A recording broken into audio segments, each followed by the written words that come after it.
What is up, everyone? Welcome to the LFC Toronto show. My name's Azaz. Now, before I bring on the rest of the hooligans, I just want to say one thing really quick. Liverpool, top of the league. Liverpool, top of the league. And with that, I'm going to bring in Jake Lotta and Dan Fernandez. Look, folks, I need to do that as many times as possible. And I know we're definitely going to have at least one more show where we're going to be able to say that. Fellas, how's it going? It's been an eventful 2 weeks, but we are still top of the league. Jake, how's it going? Good. Can't wait for this weekend. It's just been a great couple of weeks. You know, we've been riding that roller coaster of emotions. It's been good. Yeah. And to the song that you started off the show, Liverpool top of the league. Liverpool top of the league. That's all we can ask for. We very much are top of the league. Dan, how's it going? The Dan Chais, all good in your hood? Dan players here. No, good, man. Just shook off the cobwebs by a massive result yesterday, and just looking forward to this one. There's some underdog status or talk chatter. There's some favorite chatter. So I just want to see how this one plays out. But knowing Jurgen, he'll be ready for it, and the team will be ready. So just looking forward to it. Yeah. Dan, you know Jurgen? You know Jurgen? Okay. Jurgen personally. Yeah. All right. Yeah, we go way back. Yeah. It also looks like Dan just did the show there because we were going to look forward to the final, but he's given his his say, so we're good to go. See you on Sunday, right? Just joking. Okay, so before we do anything else, we've got a couple of Premier League games to look back on because it's been a glorious few days. Jake, I'll start with you. Let's go to the away game where we end up losing a few players. Was a potential banana skin against Brentford, but it was also a glorious win. So we'll start there. Let's talk about the game first before we get into the injuries. Obviously, the two things are interchangeable, but at the same time, we saw some amazing moments. We'll start with nothing more than Darwin Núñez's goal to kick things off. What a glorious moment. How were you when that went in?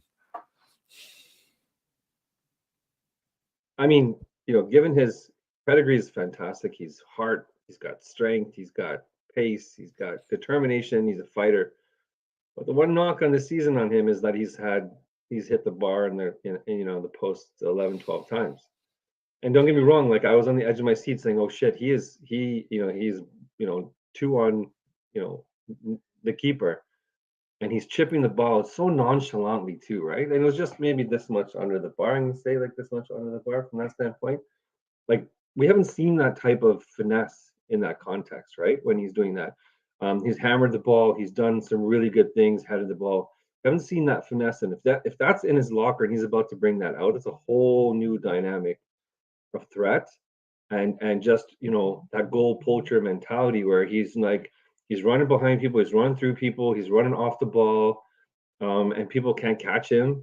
From that standpoint. And if he's got enough pace to run through that, and like just delicately just chip that over on that context. And you got to have balls of steel to be able to do that, right? Like you've got it. That's the moment. There's 60,000 people in the stadium. Everyone's rushing and all that kind of stuff. And then you are just like, okay, what move am I going to do? And if people have played football and you're in that zone, what do you do? What's the easiest route? Do you think in that context that was the easiest route? Would you have put the ball around the keeper? Would you have kind of put it around him to the left and to the right? Or would you just, audaciously just kind of chip that from that standpoint? I mean, that was great. I love to see that from a skill set and a player. And it just gives us more hope that, he can have 25, 26 goals at this time, this year. Next year, we'll see how that plays out. But it's just fantastic to see him be able to score that type of goal from a striker. Yeah, I mean, it's I think about it, it's just pure class at the end of the day, right? Like the way in which he took that, the decision to actually, like the audacity to actually try that, and like it was 0-0 at that point. It's not like it was. Like the game's in the bag and that kind of thing. And like the thing that I really appreciate with Darwin there was like he doesn't care if he misses sitters. Yes, he does, but I think he actually cares about the reaction to him missing sitters sometimes. It's actually not his mentality, because his mentality is just create chances, create chaos, run in behind, make all those make those runs, do that kind of thing, and then he'll have these sort of like worldies which he then puts away. So you just like I don't know. I just feel like really I feel for him in a lot of ways, because I just feel like overall he's been blanketed with this sort of like image in the UK media, pundits, everything, and it's just like he's really not that bad. If you look at his record, I know Zaz will bring up the stats, and like he's actually quite like his return is amazing, and he will score like Newcastle. It's just like he does bulge the twine, as they say, right? So I don't know. I think he's just unfairly miscategorized, put it like that. You're on mute, mate. My bad. Yeah, I mean, from my perspective, even the fact that we as Liverpool fans have to say he's not that bad, to me, makes me think that it's definitely a media narrative that has stuck over time. Like I think ultimately, you'll hear things about like Harry Kane, Ollie Watkins, all these other English players who have their on days, their off days. Like personally, if you have a look at Harry Kane's record, for example, in finals or semi-finals, like he's played 13 finals. He's got, I think, 3 goals in finals and semi-finals. He's missed penalties in those games. He's missed an empty net in a World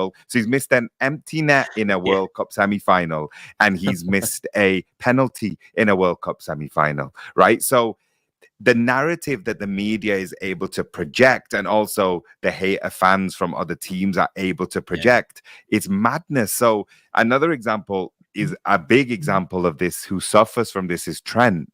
Now, you can go back and see any single fullback get burned by wingers through the history of time. There is no right back or left back who hasn't been toasted, including Maldini, including Gary Neville.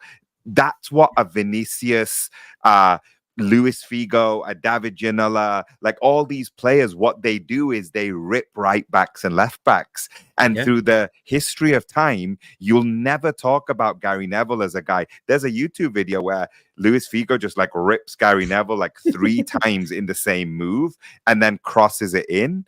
And they score. Raul, I believe, scores from that exact play. That's in the Champions League. That's what Vinicius has done to Trent, and everybody has so I don't know, like I kind of feel like if you look at Darwin Núñez's numbers, it's one thing, but if you look at his performances, now the first time I went to Anfield and saw Núñez, I looked at my brother and said, I've never seen anything like this. Like I've never seen anyone who's like this big, this strong, this fast. This is the first season too, right? Yeah, this is in the first season. This is the Leicester game. So Leicester scored. We won 2-1. Leicester's centre back, I can't remember his name right now, scored 2 own goals. Oh yeah, He scored 2 own goals. Yeah, right. And that day, I looked at my brother and was like, I've never seen anything like this. Like I've seen Torres, I've seen Suarez, like I've seen Heskey. Like this guy's like a combination of all these players, and like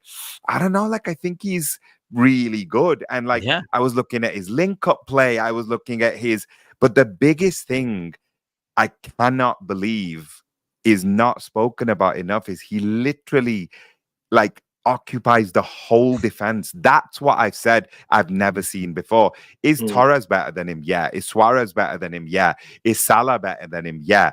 But what they've never done, any of those guys, is take the whole defense on. And, we're going to go to a game together, hopefully the 3 of us this year. And I just want like everybody to watch Darwin in that moment and be like, yeah, like, oh, okay, so all 4 defenders are obsessed with one man. It's very weird. Like and then he'll come offside. Okay. On the cameras, when he's offside, everybody in our pub will be like fuck, he's offside again.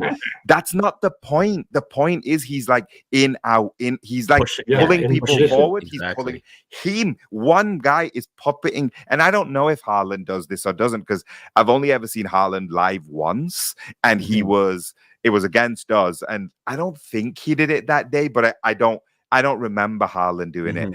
But I know other world-class players don't. And I don't think Darwin Núñez is world-class yet, because he has to score the empty nets. He has to score the sitters. Yeah, no, exactly. But he's absolutely outstanding at the things he does well, and the things he needs to improve. Why do we only talk about the things not us, I mean, like, why do people only talk about the things he needs to improve? It's very, very bizarre. But he's not English, so you have to kind of look, just back to your point about Harry Kane and Trent. Like, it's a weird sort of narrative there, right? I mean, if you think about the examples that you brought up as well, I mean, Harry Kane, he's world class. I mean, let's call it spade a spade. But at the same time, like, one stat that recently came up, which is like akin to what you were saying with Kane, with Haaland, is that Haaland's missed a lot of chances as well. Now, the thing is, people don't remember those, because again, when he does score or miss chances, generally he also scores as well. So it's one of those things where, like, he just has a lot of chances, and the team that he's in generates a lot anyway. Add to the fact that they won the treble, and that kind of, so like that sort of success means that you're going to get like a little bit of the lenience right there, right? But I feel if we win things this year, I feel he will get more credit for it.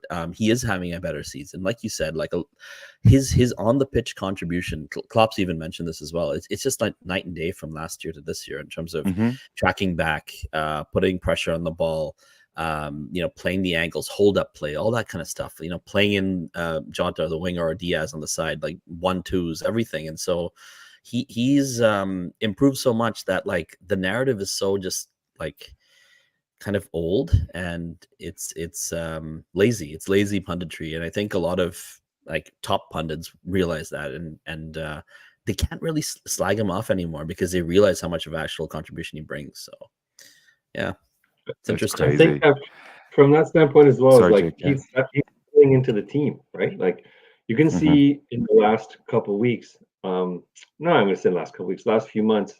I mean, I will say the start of the season, when he's scoring and he's assisting and what he's doing on the pitch, and then when he's doing something, or whether he's pulling the defender away, to your point, or whatever the case is, you can see the excitement and the camaraderie he's built with the teammates now. Like, you can see the genuine, like, accolades, genuine, like, excitement of when McAllister's scoring, or somebody's doing this, or he's laid it off to Mo. And he's still trying to find that balance between being a greedy bastard that he needs to be, and like making the assists, which is, the striker mentality kind of thing, to score. But you can see that dynamic that he's settling in. I don't know if it's like a couple of new Spanish guys coming to the team, or Latin guys coming to the team to build that, or just like his family's getting settled in there.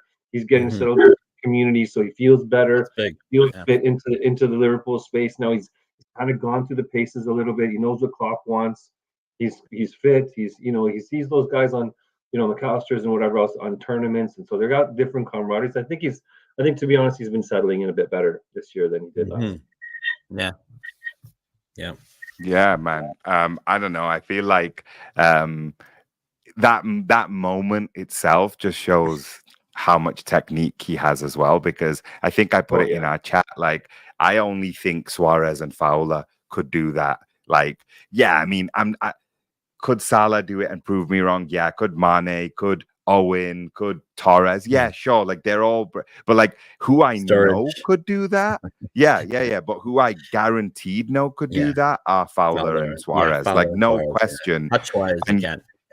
And my guy just like rocked up and like did that. It's just, I was on the edge of my seat saying, I was like, oh shit. Yeah. I'm like, oh my god, like. And then I was waiting, and tipped in. I was like, then the cheering went down, but crazy. Anyway, we just it's never dull. It's like a mile a minute with him. But after that, there was loads of other stuff in the game as well. Beautiful. Yeah, absolutely beautiful. So let's start with again a couple more pluses. So Mac, Endo, some wonderful performances there. Again, at the back, Virgil once again just looking imperious. It was difficult because obviously he made a high-profile mistake. And they were saying, I was listening to another podcast recently where they were saying, one of our podcasts, like Liverpool podcast, who said, if the game is decided by if the season is decided by 1 point over Arsenal, like the pivotal moment is Virgil at the moment, because it's a head-to-head game. And yet this guy just shakes off like a high-profile mistake, like it means nothing. Like it's nothing. He's just like all in. Great performance that was, away from home, and a lot of us described that as a banana skin going in. Yeah, that take though, you know, in terms of that podcast take about, you know, the Arsenal match, I still bring up that Spurs match. Like that just is etched in my memory in terms of everything that went against us, and even the late Joel own goal and everything. I mean, you know, that point still sticks out more than the Arsenal match. But no, Virgil's been great. No, I think he's been. You know what? I'll put my hand up right now. I know there's a few folks in the chat right now. Shout out, by the way, to Danny and Sachin from our chat. But I'll put my hand up and say that I questioned Virgil's captaincy before the season. I said that in the chat, bringing it up, owning up to it. You know, the true Klopp way. You know, the ethos. Anyway, but I questioned it because I thought for Holland he's been average, and I thought, like, you know, there's a reason why the Dutch coaches, Koeman and even Van Basten, like legends, have come down a bit hard on Virgil with his own captaincy of the national team, and they've been faring well, but they haven't been, like, you know, lighting it up. Granted, their talent, like, pool, if you will, isn't like, you know, like the golden generation of yesteryear, but like, but this season he's been like, you know, if you'd watch before the match, right, you know, like especially at home, those huddles, like he's in there, but you're just watching with the younger academy players too. They're just like soaking everything up, and I think I was thinking about this midweek, actually after the game yesterday, and it was like with the absence of Hendo, I wonder how much Hendo's presence in prior years and Millie's as well sort of like capped a lot of that leadership, you know, with Robbo and him and some of the other national sort of captains and stuff like that. So I just kudos to him. Stepped up big time, scored that goal. We're finally converting some corners, and just a massive presence for us. And guess what? Knock on wood and all this stuff, but like he's been like everywhere this season, like on the pitch as well, like on the pitch all the time, right? So that's most of the time. So yeah, it's great. Amazing. Yeah. I think so who's? Sorry, go on, Jake. Go on. Yeah, I know the Virgil standpoint. I was going to say echo the thing, the captaincy, about coming into to being a captain, big shoes to fill, like really, really big. In the last 20 years, big shoes to fill, right? Stevie's, from that standpoint, you know, Hendo did a bang up job. You know, people hate him and don't rate him, whatever else, but he did a bang up job for that piece. But I did like the other players in that match too, right? Like Mo came in and did a you know, you can see the quality in that bugger's like the feet, like from the McAllister move and that quick jaunt to the pass and that touch to get that goal, and then just him and the terrified, like the defender. I don't know what these defenders were doing. First half they did well. Second half, did they fall down? Did they get scared? Or they just spinning around in circles? Like, I feel for them. Imagine you're going pace, and I can't remember. I don't even know. I would imagine a 100-meter dash, what Mo was running. Like, what's he running? Like 10 and a bit, maybe 10 seconds and a bit. What's he running, right? And then you got one of these people with the skill set that they have, with the deft touch that they have, with the movement, right? Like he's enjoying his football. He was out for so long. He's back now, and it's just completely wonderful thing to see. And I hope he comes back for this weekend, but that's another, you know, premise. Yeah. And then, so injuries, who's taking that one, guys? We've got friggin' Jota, Curtis Jones going out in the same game. It's and Nunes went off as well. Can we put that injured 11 pickup? Oh my god. Yeah, it's an unbelievable 11, like, you know. Yeah. No, it's just Thiago and like Shit, the players on that is like $1 million squad that's not playing. Yeah, Sultan's asking here who's out for Sunday. I mean, so I think we can definitely say Ali's out. I think we can say that Diogo's out. I would say that for some reason I've heard things that maybe Curtis is not that far off, but again, like you would assume he would be out. Trent and Zobo as well. Like, you know, you're just thinking no. You're thinking about who else is there. But Mo and Nunez. See, the thing is, Nunez, like, do you take that chance? Like, maybe you bring them off the bench, maybe you start Cody and Lucho as well up front, and you do what you did basically midweek. I don't know. I mean, I don't know if you can do that because they played a full 90, right? Like most of them did. Actually, all three of them did. So, you know, it just could be Klopp's sort of like master rotation, which this season, let's be honest, Pep Linders, that is, and Klopp have been masterful, man. Like this is like, you know, you can say even like pre-match selection, but then halftime, like, unbelievable. I don't know. Sorry. I think from that standpoint, though, in the last few years, I think that I saw something on the web the other day about how many people and that Jurgen and Pep have blooded into the squad and given them their first and given their runouts for the first time. Right? This Wednesday, forgot the guy's dog. There's a couple of folks in there that I didn't see. I was like, holy shit, who's this kid? Whatever else. And like, you know, you then you get a run of games for like Bradley, for instance. Now you're going to have these decisions where like, who's going to play that position now? They're positive points of reference. Like that's a great, you know, problem to have from that standpoint, right? So like, who does play from that? Who does play? But who needs to play? Like, Endo's got to be in there. Endo, like, we haven't lost. He's got to be in that squad. I don't care if he's playing like whatever position. He's got to be on that squad for sure. But I need, like, if Gravenberch is going to be there, he's got to be on his A game. He's got to like move the ball. He's got to like be fluid. He can't be stagnant. He's got to be doing some things. McAllister will be in there as well. I would imagine that would be the midfield, I suppose. But to the point of injuries, like this is a really shitty time to get all those people like injured in that context. You know, being in the title race and being in all the things that we're in, to have those like 11 players injured. Imagine if we had that, because that's what we were having. We were having those, okay, you know what? This team's going to park the bus for 60 minutes. Yeah. Okay, we've tried these, you know, and then come back with like these 3 players off the bench or 4 players off the bench and be like, and you change the game, right? This last match you saw Lucho, like he was just getting, you know, it was just all him for quite a bit of time. And I love the player, but you got to have some balance on that from that squad. So, yeah. I mean, I'm kind of torn as to who's going to play. I mean, Azaz, what do you think? What are you feeling? I mean, we don't have to play another game for another week after that.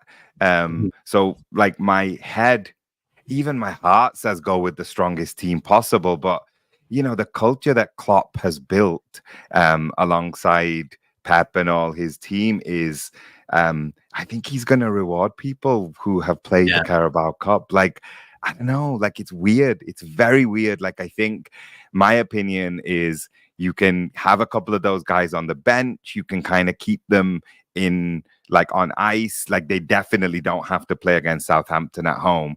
And by the way, Southampton, who are going for promotion, probably see this trip to Anfield as a little bit annoying as well, because they want automatic promotion, and like they got Leeds breathing right down their neck, and Leeds are playing Leicester, I believe, tomorrow, which means that someone's losing points. So for Southampton, I don't even know if they're bringing their best team to Anfield next week. So we could potentially give a lot of these guys a rest as well. But yeah, have them on the bench. So yeah, I don't know. I'm so torn right now. Like I kind of feel like, could the team that played the other day give a really good performance against Chelsea? Yes. And could we have some like big weapons on the bench to come on and win it for us? Also, yes. Could these guys play from the start and then have a week off? Yes. Like all the options are possible. I just don't think that some of the injuries are as long term as we sometimes fear Yeah. because we know that Alisson isn't going to be around for much right now. They're saying a lot of people are saying probably the March international break, but we can deal with that, to be honest with you, because City's the only match, though. City is the big one for sure. Yeah. But then it's also at But Anfield as well. He's which also had trouble with City too, right? I mean, if you think about Alisson's sort of like biggest, if you want to call it blunder matches, most of them have actually come against City, funny enough. But anyway, sorry. Yeah. So, I mean, who are you guys going with? Like, who are you thinking is going to play in the final? Yeah. So Queef, right?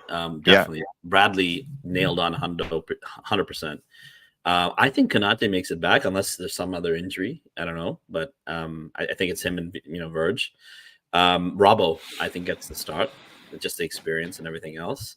Mm-hmm. Then I think it's hard because like Maka's played like every match for the past like 4 or 5, and that's like 3 matches a week almost. I don't know. It's like close to like 3 matches every 8 days, like crazy. So if he does start, like I don't know how he's gonna have the legs.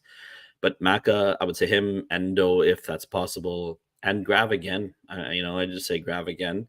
Up front, Lucho, Mo, and Cody. I think it's if going to be Mo's available.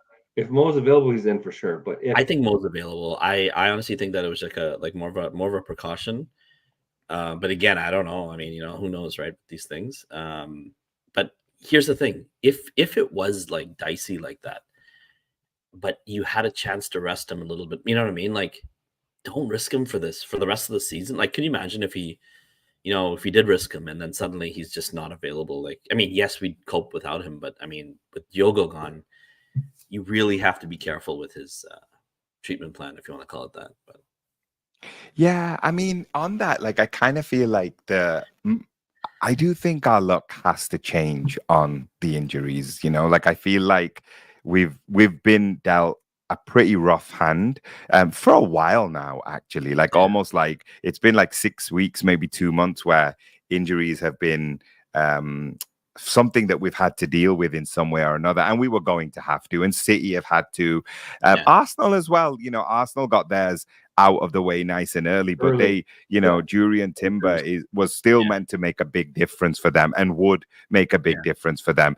I don't necessarily know if how they would cope with one of their big 2 guys being out, like the Odegaard and Saka. We've had to deal without Mo for a while. And Trent. And Trent, of course. Yeah, so at the start of the season, I think on this show as well, at the start of the season, we said Ali, Trent, Virgil and Mo are our big 4. So we've had to play with 3, 4 of them missing a few times now. And I don't know why, but for some reason, something inside me says that our luck is about to change on that. I don't think we'll have a clean bill of health at any point. Remember a couple of weeks ago, probably about a month or 2 ago, where they said to Jurgen, you've got everybody fit, other than like the long-term ones. That's not going to happen again at this point. But I also don't think that we've got anybody who, like I even think Jota will be back soon enough. They're deliberately just like keeping some of that information closer to the chest and stuff. So I'm very hopeful. But I do think that this game on Sunday is probably going to come too soon for so many people. Agreed. Yeah, agreed. It's going to be a tough one. I mean, Poch, their Chelsea squad is up and down. They're Jekyll and Hyde from that standpoint.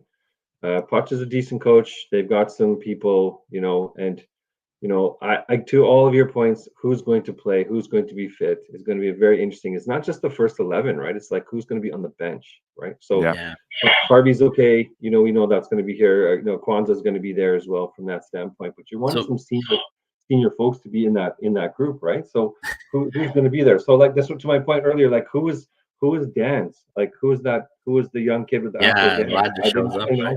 Was he 17? Like you 17, you 18? Like where was that kid from? But that's just the strength of our academy and Pep Linders. But just there's a question here. Sultan has been bombarding us with a few questions here, but bring him in. The questions around, bring him in. Get on here, Sultan.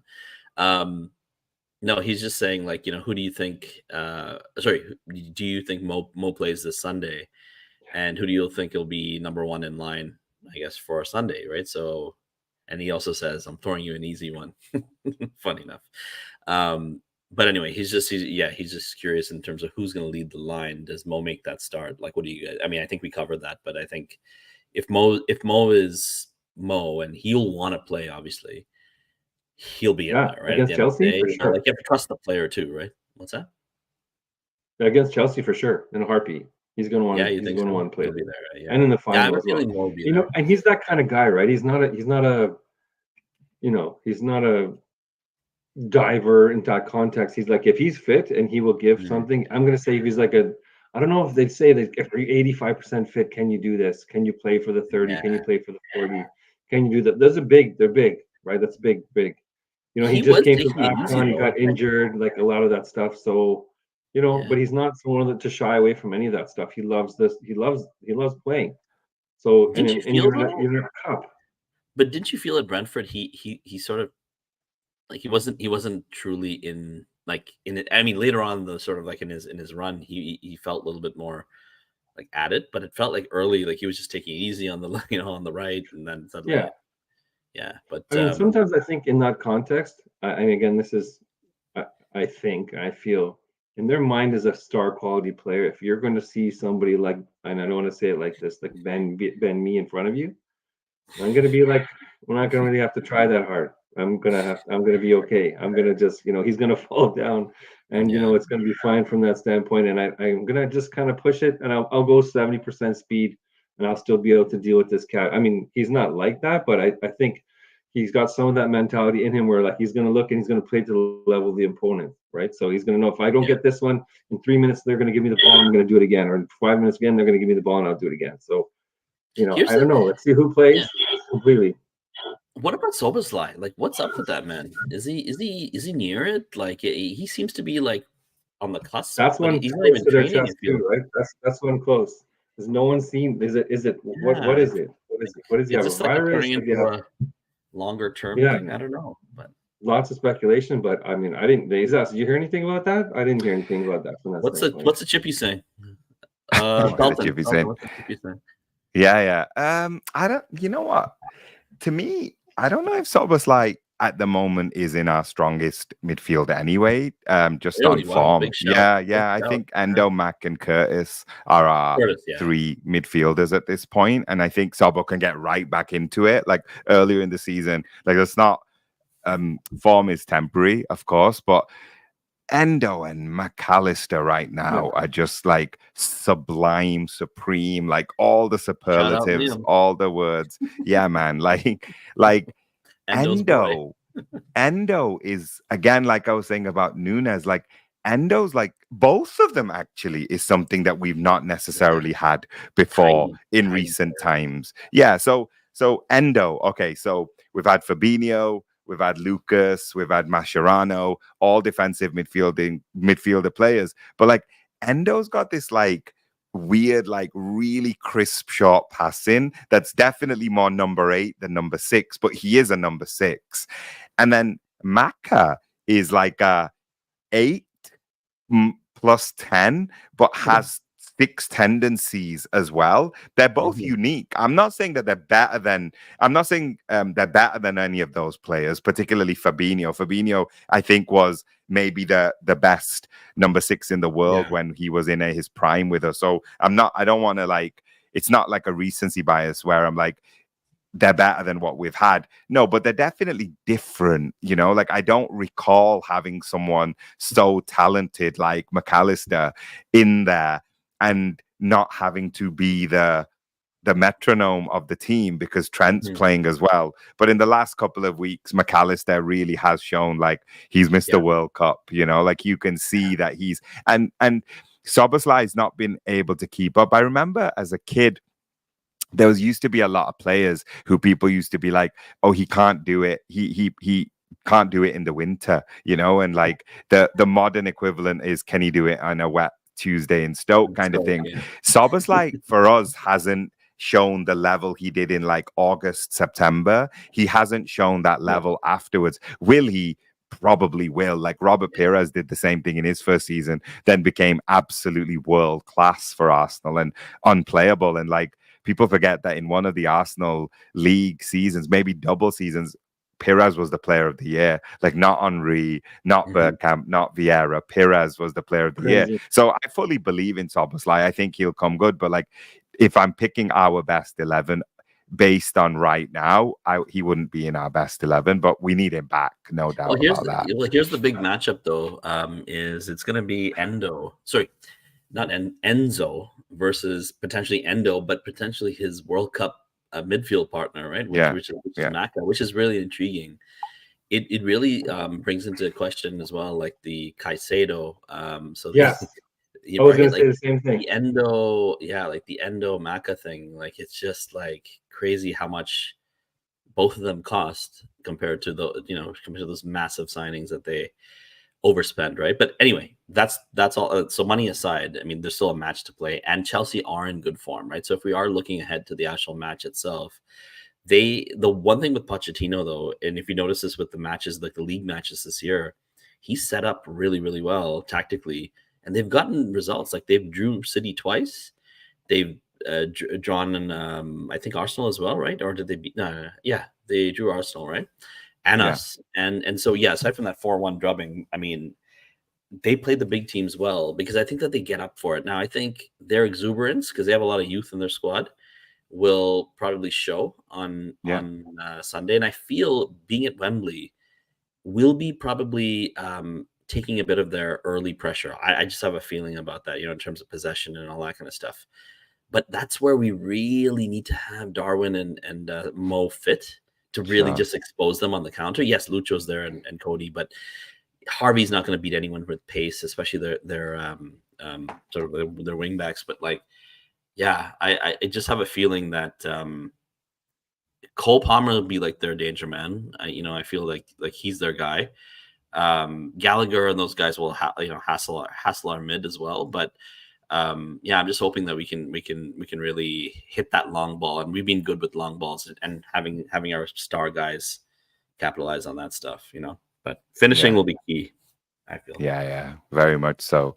So predictions, folks. Mm-hmm. What do you think there, Mr. El Presidente? I think it's going to be a 2-0 us. 2-0, eh? Clean sheet, Queef. Yeah.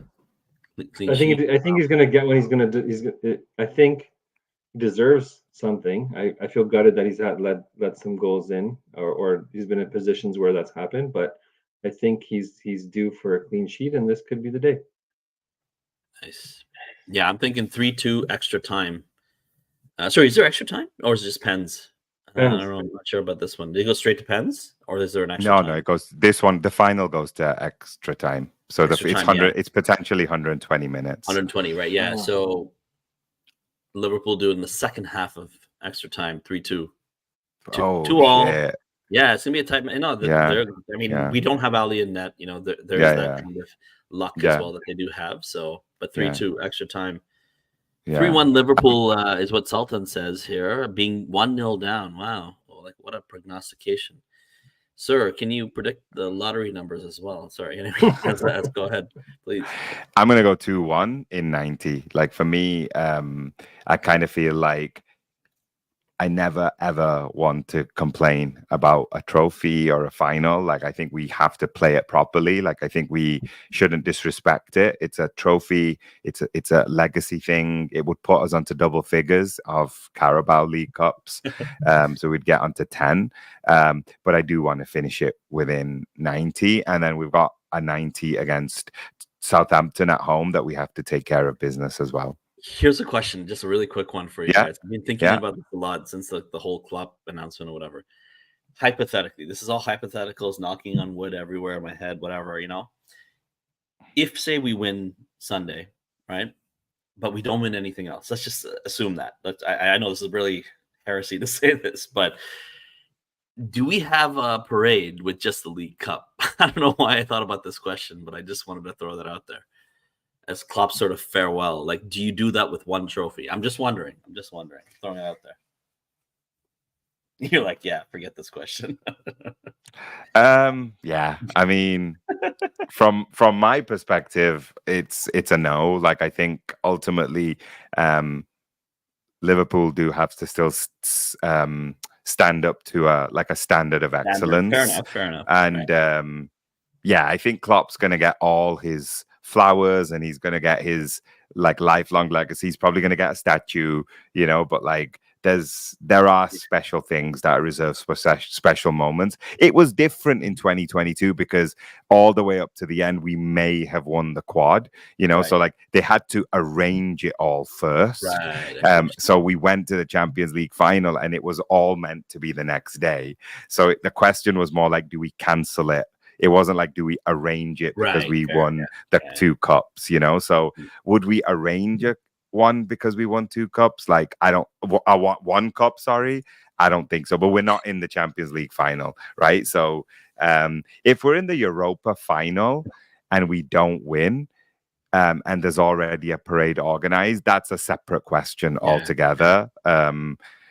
And then I probably would be okay with it, to be honest, to celebrate Klopp. But like, if we just won this and there was no chance, like if we fall away in other things, like if we're out in the semi, for example, there, we don't make it to the last game of the season, I personally would be okay without doing it. But you know what? Honestly, it's been such a glorious season already. Like, the trophies are given out at the end, right? Like we love the trophies, we live for the trophies, but like what we really live for is the week in, week out, like from a Liverpool Toronto perspective, it's like getting together, watching the game, but wherever you're watching it from in the world, like Sam's away at the moment, he's going to tune in, like wherever you can watch the game. It's like week in, week out. It's like the anchor of our week, and like from that perspective, I don't know if it gets much better than this season so far, to be honest with you. Mm-hmm. No, absolutely. Well said. Yeah. Jake, want to do some housekeeping for Sunday, and then we'll call it a day? Okay, yeah. So all of our details are on socials with entry to the pubs. Sly Fox will be there early. Daniel will sort you out. It's usually a full house there on these types of matches. So a couple hundred people will fit into that pub. So just arrive early if you want to sit, or you stand around the bar and but Daniel will sort you out there. For the Elephant Castle in Toronto, we're expecting, as we normally do, a full pub crowd of several hundred people. Premium members are allowed early entry. I believe it's like 8:30, something along those lines. We will be giving out wristbands if you want to come into the back bar, red ones, green, and after the fact. So half an hour, 45 minutes later, the general members will come in. And if there's any regular capacity left after that, then the other folks will be let in from that standpoint. So please make arrangements.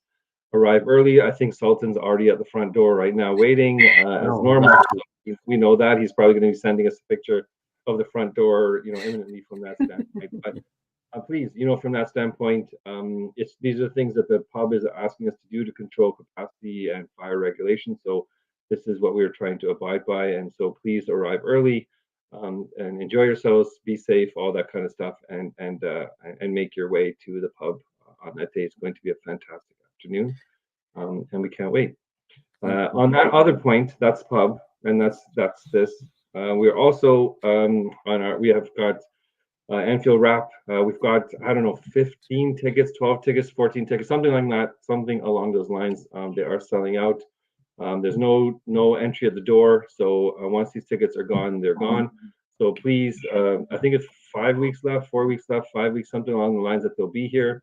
The gents are excited to come back. They love the town, they love the community, so that's why we're part of this show again for them. So please, if you are a Liverpool fan, we've got a great community, so please do get your ticket and join us for that fantastic, momentous event. So please do that. You know what's super cool about that? Gibbo isn't doing all the dates, but he is doing Toronto. So look at that. Yeah. So I heard maybe Evie and Donna and some of the others had a bit of bit to do with that in terms of the excitement and happiness he had there when they came over. But nevertheless, fair enough. But whatever works, whatever gets him over. But no, he's doing 3 of the 5 dates, I believe, and Toronto is one of them. Beautiful. It's gonna be a Friday night. If you haven't got your ticket yet, like friggin', I'm doing a WWE hype train right now. Like, if you ain't got your ticket yet for Anfield Wrap, like, what are you even doing? Because it's February 22nd, so it's in a month. It's in 1 month, and it's on a Friday night. It's international break. We're gonna talk about Jurgen. We'll see in a month's time how much closer we are. Might have one trophy on the table already. Might still be top of the league. What a celebration. And you know what? We're so happy that they're bringing like Liverpool Football Club and Liverpool culture to Toronto again. And it just so happens it's falling on exactly the same day. So we might need to start calling March 22nd Tor Day in Toronto. But yeah, if you ain't got your tickets for that yet, like, sort yourselves out. Give your head a wobble, as they say over there. That's it, I think, folks. Otherwise, we shall see you on Sunday. Up the Carabao Cup first trophy of the season, chasing Reds. Peace. Peace. See you Sunday. See ya.